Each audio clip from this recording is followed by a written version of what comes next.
With chemical reactions, we can represent them as one of three types of equation: a molecular, a complete ionic, or a net ionic.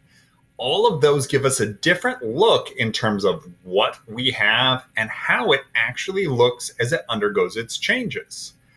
Even more important than representing them just as equations, often we want to see or visualize the way the particles are moving, bonding, and changing. So you're going to see throughout all of AP chemistry lots of different places or reasons why we use particulate diagrams. So for example, I've got a few different ones here in different colors. I have an example here where a reaction is occurring over time. What this does is gives us an idea of how quickly our bonded atoms turn into unbonded atoms. This helps us know what our reactants are, what our products are, but also if we had time here, we could graph or create a representation of how quickly our reaction is occurring. Also understanding that it's not all happening at once. So in this, we are looking at a single reaction over time, but within the same one, we don't necessarily have our reactants and products. We've got all reactants, all products, but in between, we would have a mix.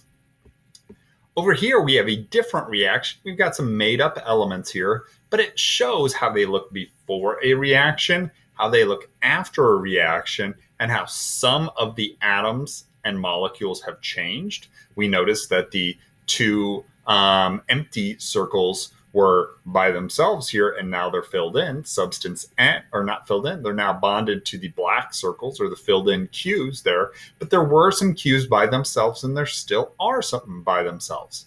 So it shows us our reactants, it shows us our products, it shows us the ratio in which they react, but it can also show us a little bit about, with stoichiometry, what's left over, what we're making, and how much of each chemical is needed. We can think of these in terms of coefficients. We can think of them in terms of the balanced equation as well. So we can think about acid strengths. We can think about dissociation. Even these right here, I looked at this as a reaction over time. This could also be a totally different one, showing something 100% bonded, 100% ionized, and different strengths of acids. I'd forgotten that this could represent those two different things there. So it could be how individual particles look or how a reaction occurs over time. Both are very important representations of particle diagrams that we will practice. Right here and right here are both ways of showing the same basic reaction, where we have methane reacting with oxygen, making CO2 and H2O. We have here methane, methane, methane, oxygen, oxygen, oxygen, oxygen. We have on this side some CO2s. We have some H2Os, but we notice a leftover methane. The key difference there is how many of each they're showing.